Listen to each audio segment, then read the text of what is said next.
Today is March the 5th, 2008.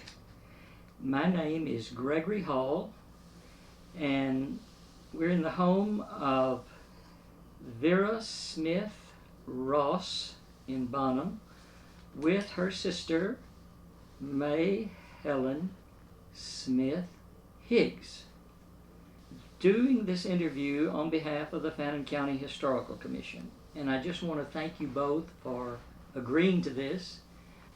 Now, why don't we start by just making a part of the record who your parents were. The listeners here will distinguish the voices eventually between Vera and Mae Helen. And do you want to start, Vera, and say who your parents were? My parents were Samuel Smith Jr. was my father, and my mother was Marie Elizabeth Hill. I am the baby daughter of 6 children. My sister next to me is Mae Helen Higgs. She's the daughter next to me. And you were not the oldest child then? No. Miss Higgs. You were next to The baby. the baby. Okay, next youngest. Do you have brothers and sisters who are still living? We have only one brother that's living, and his twin, Naomi. She lives in Riverside. My brother lives in Sherman. Yes. He is the only brother. And did you say they were twins? Yes. They were twins. Naomi and Nathaniel. He's living. In Sherman. Yes, and All right. he's the only brother. That's interesting. But he's the Only- only, and all only the son. others were sisters. Right. So would you just go ahead then and name your other sisters? There was then, starting from the youngest was Vera. Next to her was Mae Helen Mae Helen. and Naomi and Nathaniel. Then Hattie Marjadale Smith. And then Forrest Marie Smith. She was our oldest sister. She was the oldest child. Yes. Am I right in thinking that you grew up there near the home place there? Did you call that place Siloam at the time, or Ravenna, or did you think of yourself? I know you had a community there. Yes, we did. And during that particular time, it was called Siloam until the churches united. There were one that we called Bell Fountain.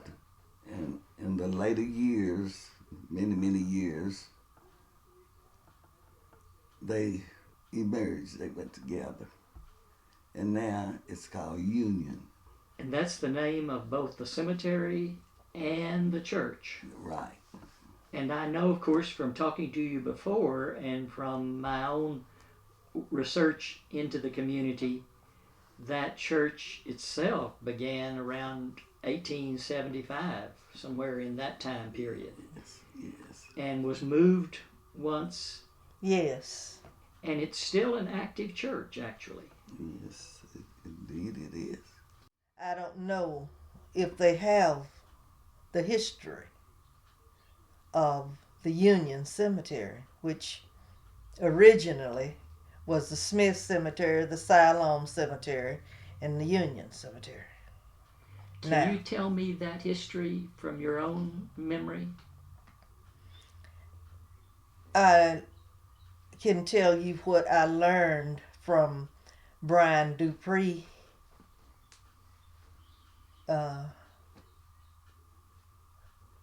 who was a relative to the Smith family. And his land, which he had lots of it, but this particular land joined the cemetery and the Sam Smith property. The cemetery is the only thing between, and that road, of course, that used to go through there is what separated his land from ours. And he said that that was a slave cemetery.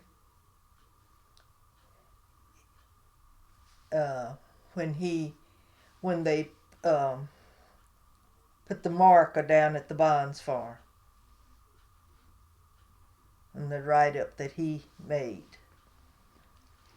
he told that that's where the cemetery was from, a slave cemetery, when they had plantation here, there in Ravenna, in Mulberry. Yes. Beginning with Gideon Smith. Yes. And that whole story there Yes. of the plantation. Yes. Right. But that would have been fairly late, though, in terms of, relatively speaking. You were aware of the cemetery, though, as a child, because you just lived your house, your father's. Now, you mentioned that your parents lived in the little house. Yes. When you were growing up. It was over in the field behind the woods. It could be But seen from the road. Did your grandfather then, Sam Smith Sr., live there in the big house? Yes, he did. Until he passed away? Until he passed away. And then his wife, my grandmother, Emma, lived there until she got too old to live alone. So when did your father move into the big house? He moved into the big house in 54.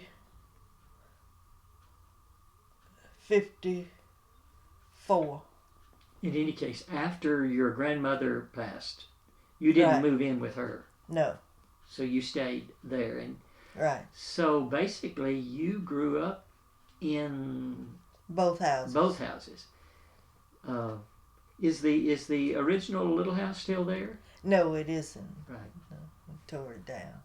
But I'm remembering then what we're talking about as the big house is just across the pasture from the cemetery. Yes.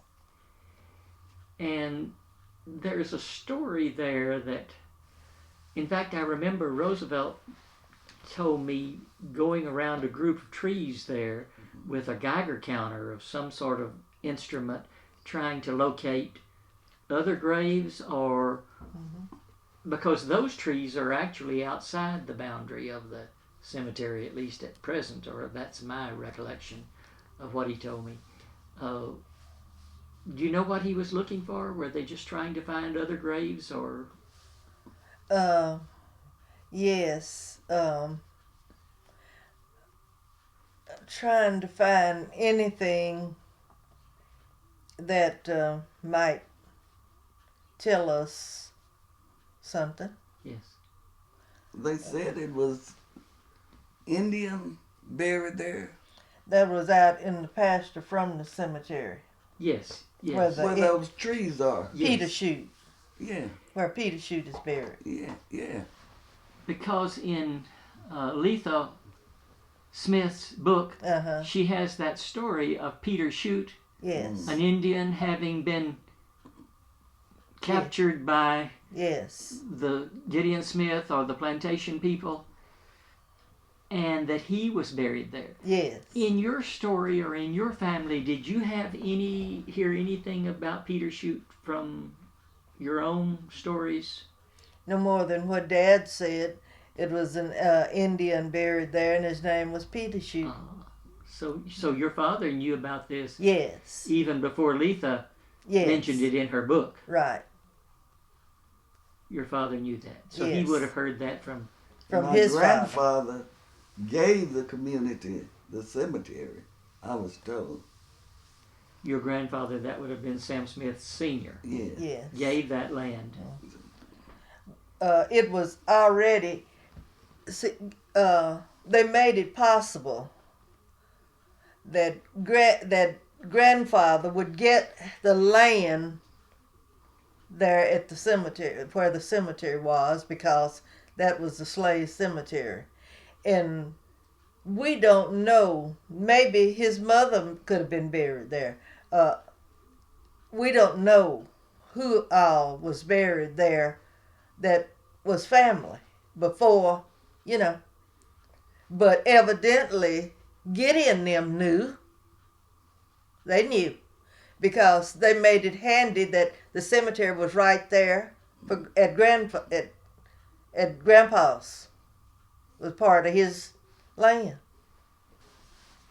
In the work that went into that historical marker there for the plantation, and I'm not saying it's on the marker, but there was some interview with some of the family from that side of the family, so to speak, who said that the plantation owners gave your grandfather that land as a gift. But in my research, I didn't see that it was ever given. It seemed to me, in terms of the county records, that he had a chance to buy it. Yes, that's right. And it had that he purchased it. There was a mortgage on it, I believe, and well, that may have been a part of it. Yes. People don't always put in writing, and they did not put in writing. They didn't put in writing what was the truth all the time, But what we know is he bought it, And there are county records that show that. Right. And we had the deed that he bought it. Sure. Mm-hmm. Sure. And then they could have had some Indian slaves. Yes. And they buried them there. Right. Lots went on, lots of things went on that wasn't recorded, not told. Because I heard John Smith say that Grandpa said to them one day when they went back to see him after they had moved to Abilene, said, I've got some of the finest Indian blood and white blood that's ever been. And nobody don't know what he was talking about, but evidently he did. Well, to go back to the cemetery just quickly before we try to wrap this up. The cemetery is pretty much, quote, full. I know you've started another plot there, but some of the families, like yourselves, will they still be buried there? Are there still places there for people to be buried in Union Cemetery? The old families? Family cemetery, they say it's full. Now, there's a little plot up towards the gate, as you go into the gate, that is empty. And that's where Lois Hill right, is buried. Mm-hmm. And Uncle Robert and Aunt Rita, and yes. I think they are all buried up there. Yes. But there's some empty spaces out there, I know. But across the ditch, across that little creek, I'm not sure. But we still bury over there. Sure. And I have heard them say that, sometimes when they're digging, they would run into a grave. But I didn't hear. They buried Gerald over there, and they didn't mention if it was so long ago. Yes, yes. Everything was right. So Now, thinking back about what it was like to grow up there in the community, your father was a farmer. He had his own farm, did he not? yes, he did. He had 50 acres, and he farmed it, and his dad before him, which was also named Samuel Smith Sr. And he and my grandmother, Emma Smith, they lived there and raised their children also. My dad's sisters and brothers. Now, one of your dad's brothers was Herman. Herman. Uh-huh. And I know that both Herman and your dad went off to the First World War together. Right. And then when Herman came back, became a school teacher. Right. And his grave is there in the Union Cemetery now. Right. And several of my aunts, my daddy's sisters, are buried there also. They brought their bodies back to be buried at home. Do you remember, as either of you and both of you, do you remember these aunts from either side of your family as you were growing up? Were they in the community then, or had they already left by the time you were young people old enough to remember them? They had already left and moved away. And these would have been your father's brothers and sisters. Right, they were. Yes. I remember them so vividly because they would come every so often to visit my grandmother Smith, and they would always bring us beautiful, expensive little dresses, and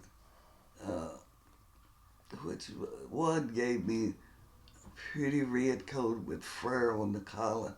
Oh boy, I was dressed up. Now, your grandmother then that you're referring to would have been Emma Smith. Emma. And if I'm remembering correctly, your grandfather died around 1934. Right. And he's buried there in Siloam, or now Union Cemetery. Right. Right. So the Smith family has a long history there in the community. Yes. And of course, on the other side of the family, on the other side of your family, then there were the Hills. Yes. And I know of them as well. And your mother was a Hill then. Yes. And you all grew up. And the Hills, of course, came there and grew up. Right.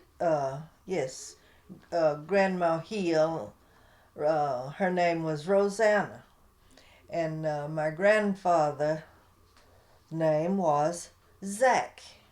And they came there from Georgia.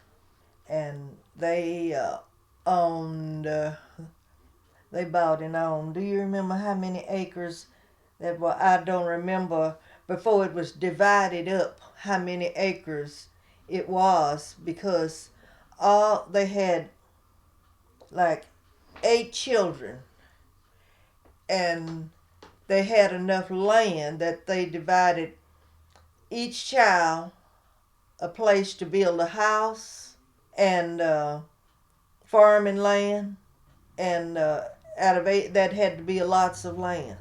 Yes. They all had homes there, which was called the Hill Farm, because all the boys and of course the ones that didn't live there had their part. They had their share of land there.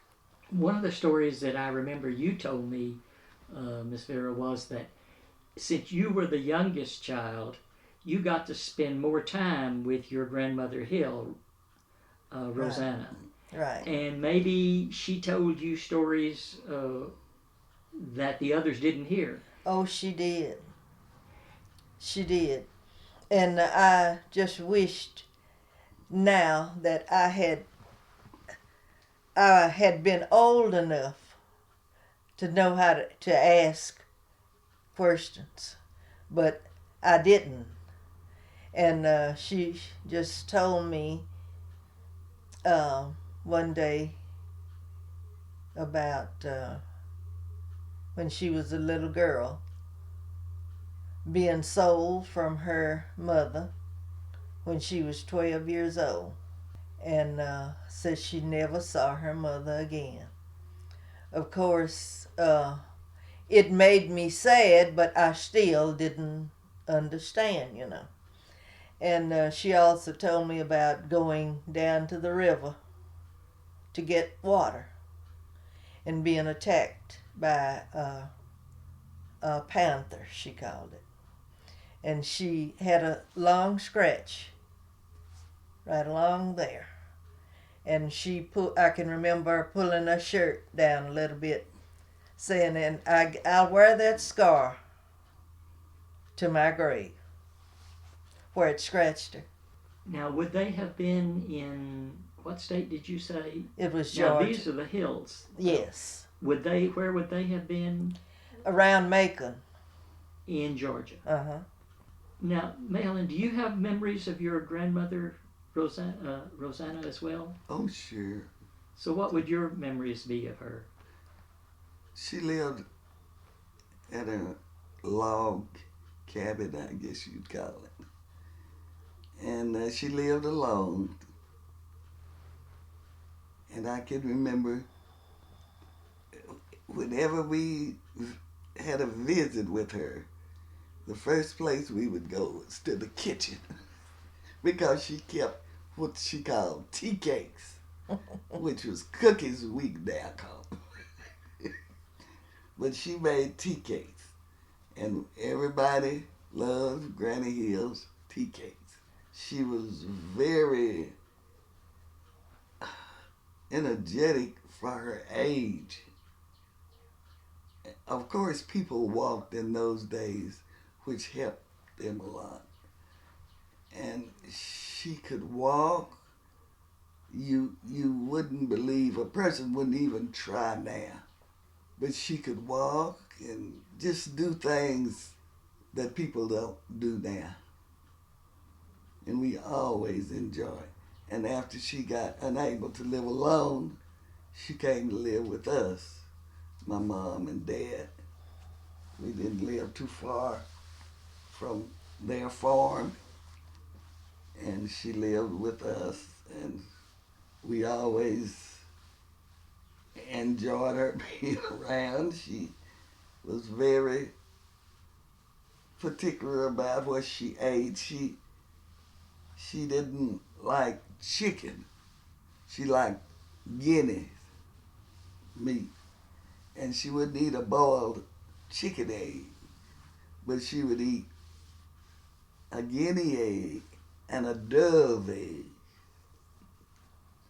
and that's all. We always enjoyed Granny, as we called her. So she must have lived several years after her husband. She did. She did. Her husband died in 1924. I can remember Mama said that Hattie, my sister Hattie, our sister, was a baby, and she couldn't go to the funeral. Oh, Sack. She couldn't go to Grandpa Hill's her daddy's funeral. Couldn't go to her father's funeral. Right, because she was in bed with the baby. Oh, Hattie, I see. my sister. Mm-hmm. We never knew Grandpa Hill. No. I was going to ask you. No, I didn't know him at all. I don't ever remember seeing him. No, you didn't see him. No. Because he died with Hattie. Right. Yeah. I have her trunk. I have my Grandma Hill's trunk. It was a humpback, you know. And I have a sugar bucket, her sugar bucket, that she kept full of sugar. Was there anything in particular in the trunk that you inherited or it had already been gone through and whatever she had in it separated? Do you remember Yeah, what it might have was. been there? Well, Mama had it. Mama kept it, and she had a pair of eyeglasses.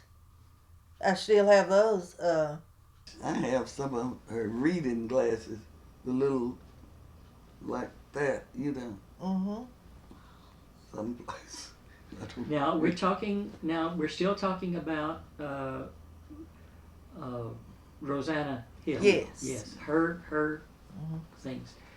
There was quite a sense of community there, not only among your own family and the Hills, but there were some other fairly famous people in the community, and I just wanted to ask you if you had any recollection of any of them. For example, there was a man named Fountain Oliphant. Would you have had any memory of him? He's buried there in Siloam Cemetery. Yes, he is. He was related to, in fact, my Aunt Lucy was married to his son. Evidently, it was his son, Lige. Now, Fountain's grandson was a fairly famous man in the community as well, and lived to be over 100 years old. And that would have been Walter Potts. Yes. So, before we leave Fountain, I guess I should say, though, do you have any particular recollections, or was he already an old man by the time you were? He had died Oh, he had before we already were passed large away. enough to, yes. To remember. So your father's sister was married to a son of Fountain Oliphant. Yes. And that son's name was Lige? Lige. Lige. Yes, I've seen that name in the records. Mm-hmm. Another man who was prominent in the church and the community as well was Fitzgerald. Milton Fisher. Milton Fitzgerald. Do you, either of you have recollections or memories of him? Yes. Quite a few. Really? Because he was Miss Pauline's father. That's right. Can you tell me anything that you remember about him? Oh, I sure can.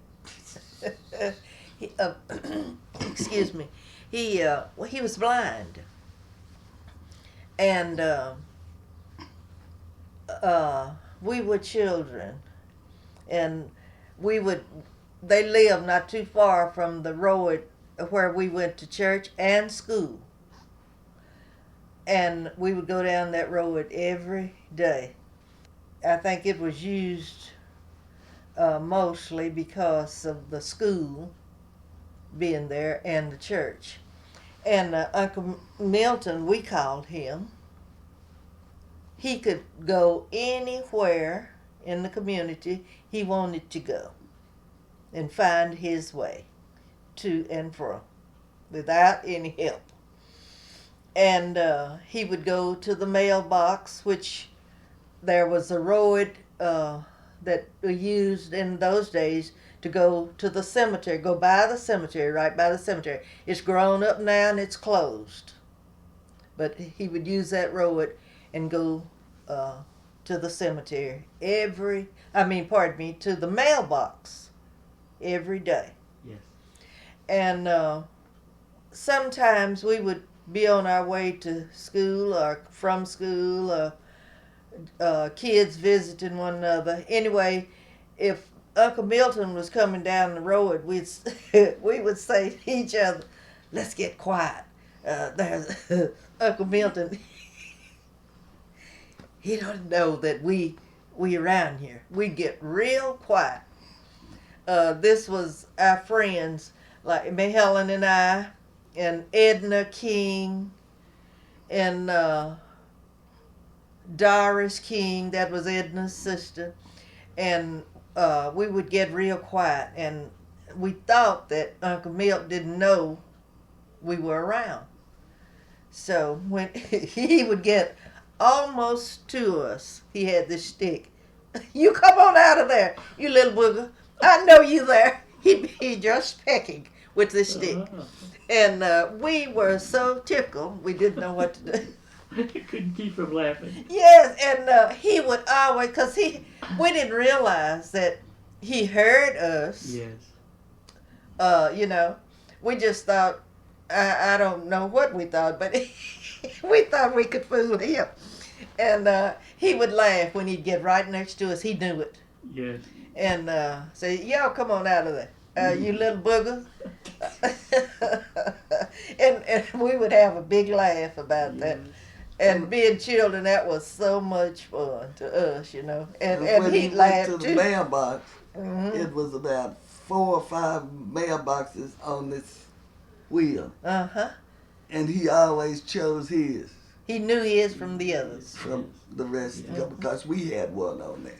He always found his mailbox. Well, now he was a superintendent in the church, though. Did Yes, superintendent of the he not? Even Sunday though school. he was blind, Hmm. he presided at services, presumably. Now, I really don't know how long he was blind. He was blind all the time that I knew him, but I don't know whether Was he he was. born blind? That's what we don't know. Because, you know, whether he could have just gone blind. I don't remember. Miss Higgs, do you have any other recollections of Milton Fitzgerald? None other than he would take that stick. He never walked on it like ordinary. He always peck, peck, peck, peck, peck. He pecked his way. Forward, wherever he went. Yeah. And he always turned at the right place, just like everyone else. And he never got lost, go anywhere in the community. And I never really understood that. Miss Pauline was older than you all, I'm assuming. Oh, Yes, yes. Oh, But wait. do you remember her as a woman in the community growing Mhm. up? Yes. We certainly do remember She her. lived in Marshall, Texas for years. And they moved back to, I guess, Fadden County. I can't tell you when, but she came back and she was very helpful in the church. She always had our Easter programs and taught us. Did she live in the community when she came back? Yes. Yes. Oh, I see. Yes. And she married a man named Topsy. Yes. Henry Topsy Henry Topsy. was his name. When you went to school, was there a separate building from the church, or did you have school in the church? It was a separate building. And the school was called Sandy. 2 And- rooms. Hmm. It wasn't far from the church. They were close by. With 1 teacher. In fact, Yes. what I learned in school, I learned it Yes. in the country because after you reached 9th grade, you had to Yes. go to school in Barnum to finish the 4 years of high school. Miss Noble Chapman taught there for years, and she was a very good teacher. You learned what she taught you, and you did. Well, there's a wonderful photograph of the school there with her Yeah. pupils and Yeah. Miss Chapman there on the end. I know Yeah. you've seen that photograph. Yes. And we're just fortunate to have that picture. And so she taught all grades, I guess. All grades, and believe me, she did a good job Yeah. every day. Did she use other students, older students, to help some of the younger Never. ones? She did not do it. Never. But I'm sure she waited on hers. But she taught, she earned every cent she Yeah. drew Yeah. because she thought she really did a marvelous job. And you have had that to depend on all the rest of your life. That's The right. good start that you had. That's right. To pursue this just a little bit then, since we're talking about the school, did you come to high school or was it expected that you would come to high school in Bonham Yes, after the 8th grade? yes, yes, And did you do that then? yes, we did. And you also, Yes. all right, We yes, rode the bus. you rode the bus Yes. to, was it Washington School then? Yes, All right. So you would have finished school here in Washington School. we did. We did finish school at Washington. As we still think about your growing up in that community and having all the other families around, were there any particular things that you look forward to in the year or as a part of the school year? Did you all have plays, for example, that you put We on? had marvelous plays, great plays. School closing, everybody would go to see because she certainly had some good plays. I can remember she had one, and Hattie, my sister, and Ruby, my cousin, were twins in the play. And she's Tilly and I'm Millie. She's Millie and I'm Tilly.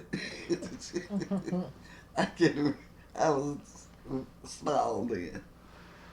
And, but I can remember them saying that in the play. Yes. Was that a play that they put on at the end of school? Was that Yes. typical to have a play at the end of school? Yeah. Were there many books did you have a collection of books in the library or something that served as a library in the school then? Were there? No, we didn't. Just the books we had. We owe Ms. Chadman, and there was Mrs. Bennett taught there, and Clayton Chadman. yes, For a little while. Clayton taught there. Clayton Too Chapman taught there. And Francis Stinnett taught there. Mm. And Uncle Herman taught there a year. Do you mind, just to get this in some sort of historical context, would you mind tell what year you were born? Do you mind, so we can put your school years in some sort of context there? No. I was born in 1933. 1933. I was born 30. In 1930, yes. So by the time you reached school age, we were talking about the mid-30s, the late 30s, yes. You mentioned that when you were talking with your grandmother Hill, Rosanna, she at least mentioned that painful experience in her life when she'd been separated from her mother. Mm-hmm. And of course, as you said, it was hard for you to comprehend and to even appreciate what that meant as a child. Do you have any other recollections in which she or any of your family on the Smith side of the family made reference to that kind of experience from the old days? Was there much talk of that, for example, those experiences? No, they didn't talk about it a lot. Granny Hill did tell me that she had two other brothers in her family. Their names were Selman and Joe, and her last name was Person. Their last name was Person, Person. I always thought that was very moving to think that her last name was Person, because there's so much pride in the realization that I am a person. And she had her own name. Mm-hmm. You, of course, excuse me, I really don't know whose name it was. Right. Because evidently it wasn't hers. She was like my grandfather. She was a slave master's daughter. So I don't know if it was her real last name or not. One of the things that anybody in the county knows about your own history on the Smith side of the family is your family's connection with what was the plantation. But in addition to that, now you're still in touch with white folk that are also connected with that family. And to me, that's one of the most interesting and inspiring parts of the whole story. But when were you aware, or were you aware early of a connection between the family or your family's time on the land? For example, your grandfather Smith, who was a landowner there, and Sam Smith, he owned land there that presumably had been a part of the plantation. So there's that long, rich connection. Mm-hmm. And I just think that as you grew up, you would have come to understand that to some extent. Yeah. I was always curious because Daddy didn't talk about it. But for some reason, I don't know why, I was always curious and I always asked questions. And I didn't stop until I got an answer. Your father had a nice home for that community and for that Sandy and Mulberry area, and you all grew up in that home. Were you aware of any distinctions between yourself and other families living in the community that depended on your long association with the land and the community there? I suppose other people came and moved in and were essentially latecomers and then maybe stayed or moved away. But your family had such a long connection there. They did. They did have a long connection there. And in reading your book,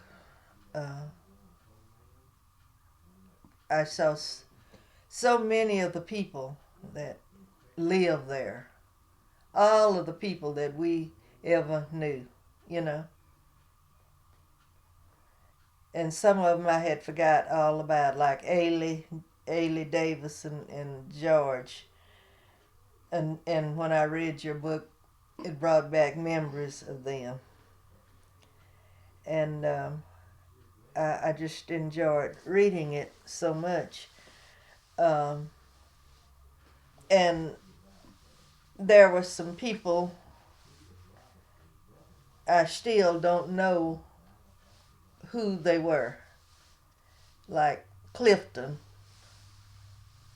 and the relationship they had with my grandfather. But I know it was a close relationship. Clifton Smith. Clifton Smith. And his name was mentioned in your book. Yes, I remember a mention that I had, but I don't know much more than was indicated there, as we've said, and we may find that link someday. Right, because I never dreamed that we would get as far as we have gotten. Yes. And when Tim Davis did the write-up in the paper of my sister and I, and put it on the internet, I never dreamed we would get an answer. I wasn't dreaming about that.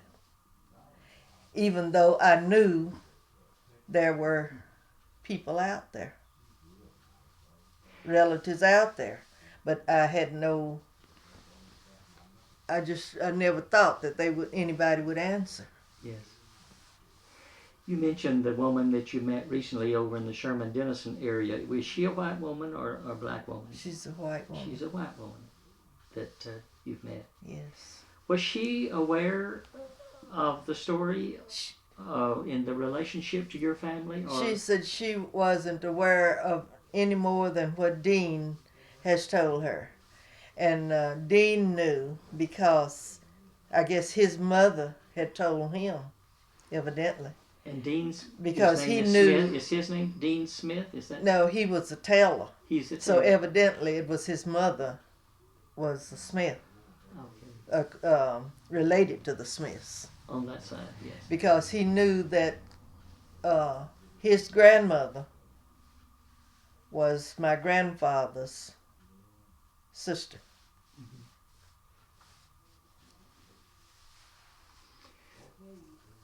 Well, you have married now and made a whole life in this community. In Bonham, of course, you go, I think you both attend the Bethlehem Church here. Right. And let me just ask you in turn, now, Mae Helen, you married Mr. Jesse Higgs. Yes. Was he a Bonham person? Yes. He lived here all of his life. I don't think he tried to leave. Right. When did you meet him? Oh my. I can almost tell you, I can tell you just about how old I was. I was a senior and junior in high school when I first met him. And I was very shy and didn't fall for all that was being said, and I just slowed around. Was he in school too at the same time? No, he had finished and was just working around. Such work as they had in those days. Yeah. It's the Chevrolet house was about the biggest thing. Not very much work back then because we had cotton and but after years passed by, you know, the cotton went out. They got cotton pickers and things, and people really stopped planting it, I guess. Seemed like they stopped planting corn too. I can remember we used to go to the bottom, and we would come out of the bottom like we had gone to Tom Thumb. Green peas, watermelons, corn, and just everything. This is Mulberry Bottom. Yes, we called it the bottom. Yes. It's called Mulberry. In fact, I think that's where we lived, in Mulberry, didn't we? Yes. But I just think how we would go out and get all kind of vegetables. It was So just near. unbelievable. And I don't know if it's anybody down there now that plant that type of. I know no cotton at all. No. So did Jesse come out to the country to visit you then finally? Did he start Yes. coming out to the country to visit you? Yes.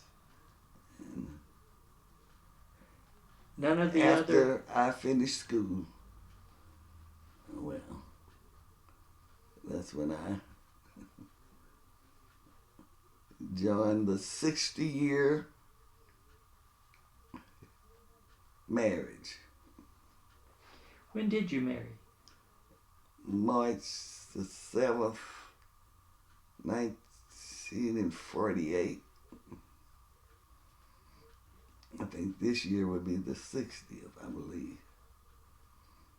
When he was coming down to visit you or court you, did any of the local boys, by that I mean in the community, try to tell him to stay back up at town? He had no business coming out there. Really and truly, there wasn't any. And the ones that was there was some of the, like my brothers. Your relatives. Yes, they would visit my brother Nathaniel, and I mean they're just like relatives.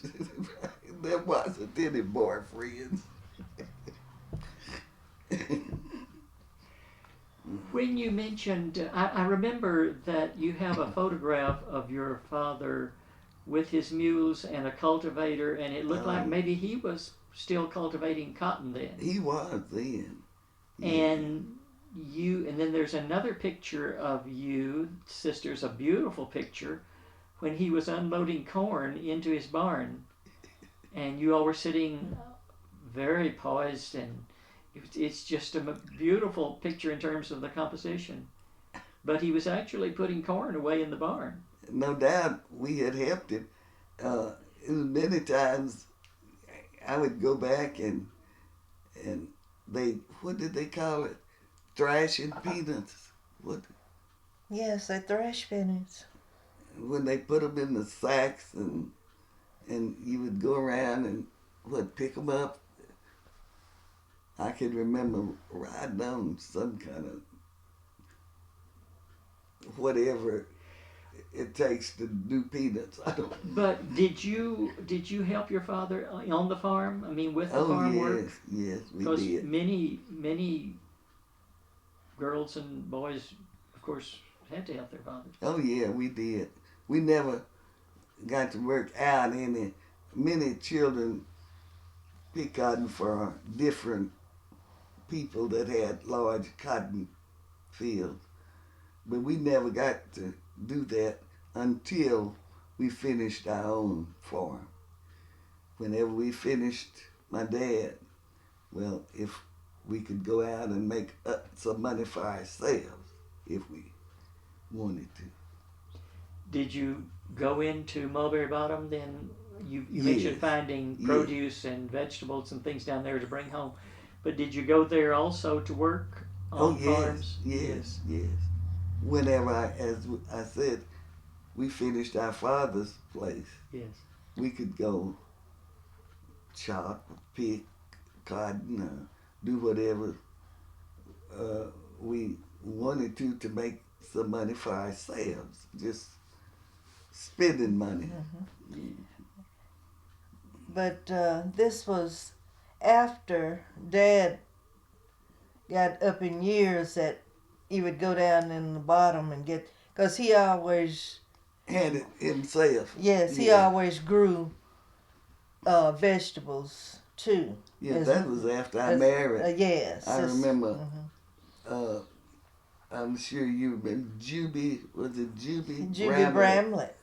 Juby Bramlett. I went to her house for, I don't know what for to buy. Probably to buy some watermelon. And she gave me corn. And the corn was so long then, big long ears. And they would just give you a lot of stuff. And Dad grew lots of corn too. Yes, he did. Sure did. I can remember walking through the cornfield. I couldn't chop, so I was the water girl. I would carry the water to the field. And I would love to go through the field and stop in the silks on the corn. I'd love to braid that.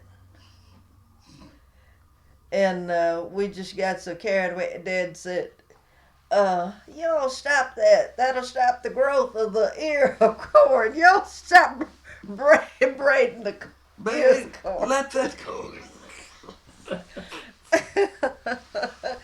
He was so gentle. He was so gentle. He never would get on us about nothing, but Mama would.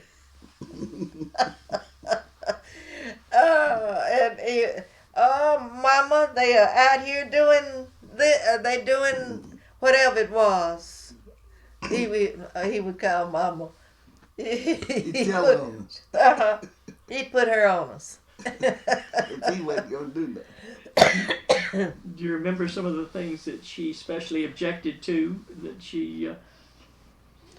Not doing what she asked us to do. Failed to do what we asked her to do. You know, if she told us to go bring in wood and we failed to do it, well, and got in trouble. We got in trouble, yes. We had chores, and if we failed to do our chores, we knew what that was. And if we failed to do it, yes, we got in trouble. Did you, in those years when you were living there, did you trade in Ravenna or come to Bonham very often? I mean... My dad went to Ravenna. He would go to Ravenna most of the time. If it was something that Weldon Doggett didn't have...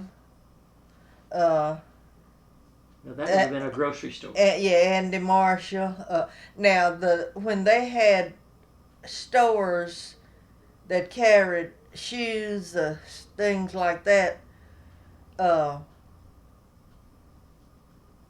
we didn't go. We didn't go then. Daddy went. Now, sometimes if he carried a bale of cotton to Ravenna, he would let us go along. To the gin. To the gin. And we enjoyed that. And then we'd get ice cream and soda pop then. And lots of things that we didn't raise in the garden. You know, because that's where we ate from the garden. And Mama cooked it, and was it good? Did you have chickens and pigs as well? Chickens, yard full of chickens, pigs, lots of pigs. We would kill like every year in the fall. Daddy would kill like 3 or 4 hogs, and sometimes kill a beef. A calf, you know, to have beef through the winter. And, of course, he would go to where was this? He would go and have some meal grind. Somebody had a meal. Uncle Charlie Spencer. Okay. Mm-hmm. Had a grist mill. Yes, Grist mill. a And grist you didn't mill. have to go very far to have an idea of where Uncle Charlie Spencer lived. Uh-huh. Yeah. And that was a meal. And he raised his white corn to have white meal. Uh-huh. And if he wanted yellow meal, he'd send yellow dent corn Yeah. To be ground. to be ground. He planted lots of yellow dent every year. That was I can remember, he really relied on that yellow dent. That's what he would feed the hogs. And was it good? Mm-hmm. But My he mama- also made cornbread, I assume. Yes. Mm-hmm. My mama would Every day. fry nothing better than fried corn. I mean, out of the field. Yes. And it had enough milk in it. You didn't have to put any liquid because the milk in the corn Mm-hmm. was enough to have, you know, to cook it with. And was it delicious? So you learned to cook from your mother, I guess. Yes, I did. In terms of dresses that you had, did you make your own dresses, or was there used to be something called a peddler that might come through the country? Yeah. Was that ever a part of your experience in terms of... We didn't. The peddler came through, Yeah. but He Mama mostly had like I can liniment. remember liniment and vanilla extract. and Polypop. Yes, just what was that? little things. Huh? What's What a we Polypop? call Kool-Aid Oh, yes.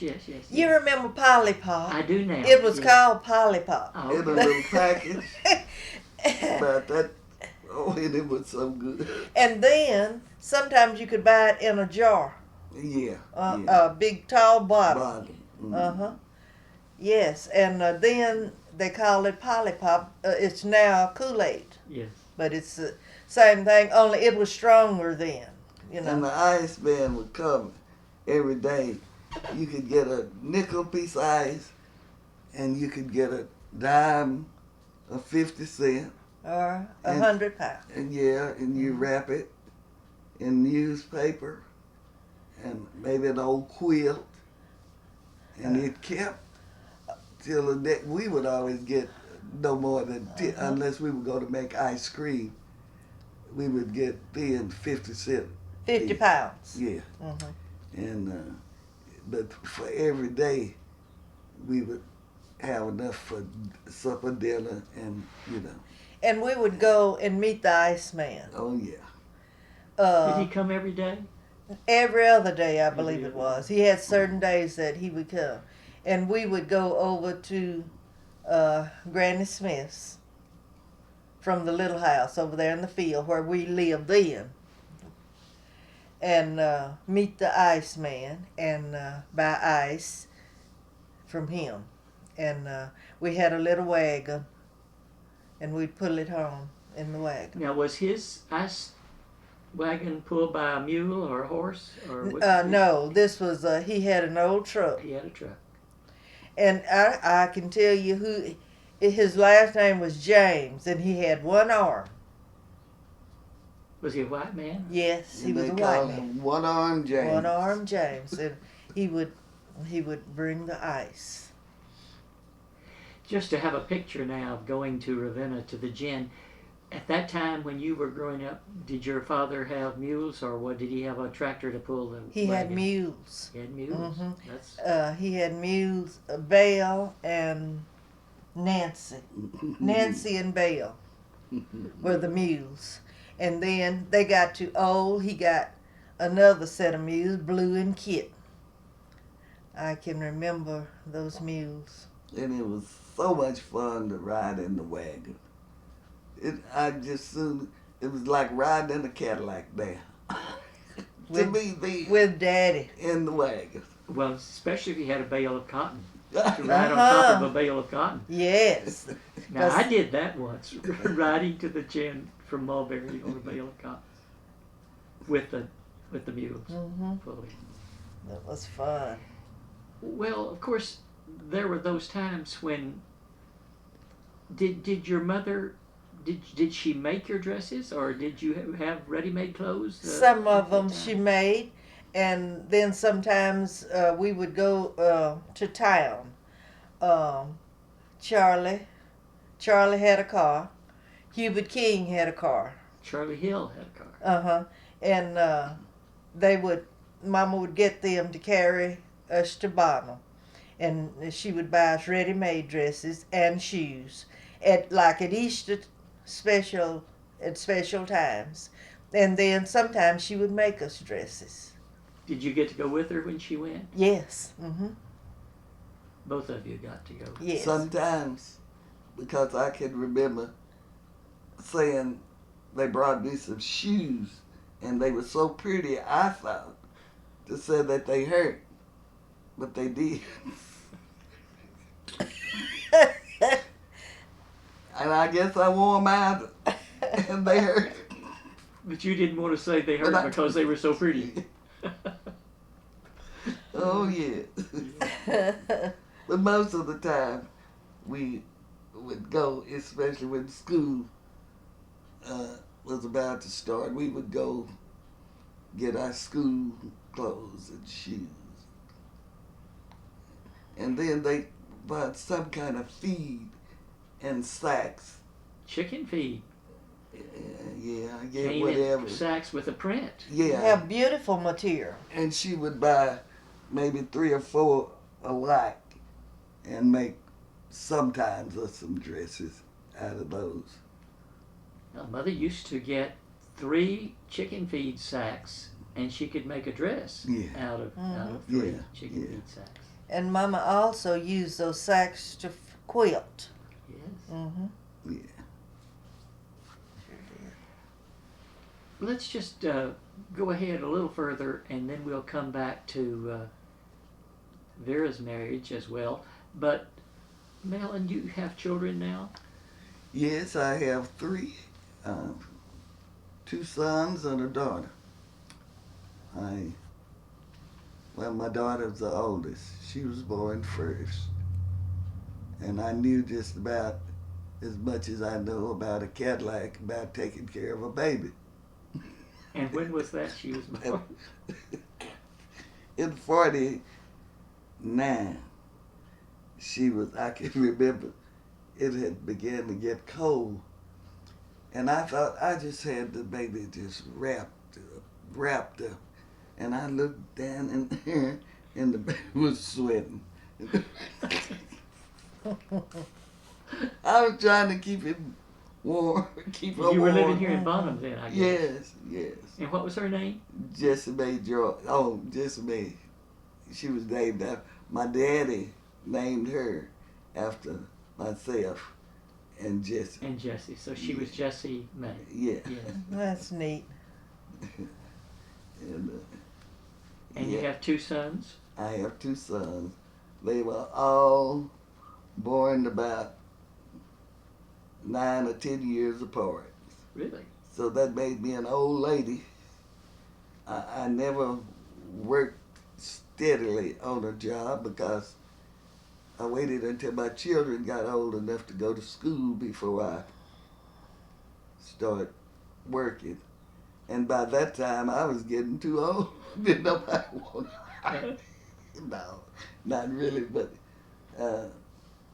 he always thought that we needed to stay around and take care of the children instead of working. I didn't always agree with it. I didn't at all. But I went along with it, and now I'm so glad I did. I don't know what to do. The way children turned out, and I must say I have 3 lovely children.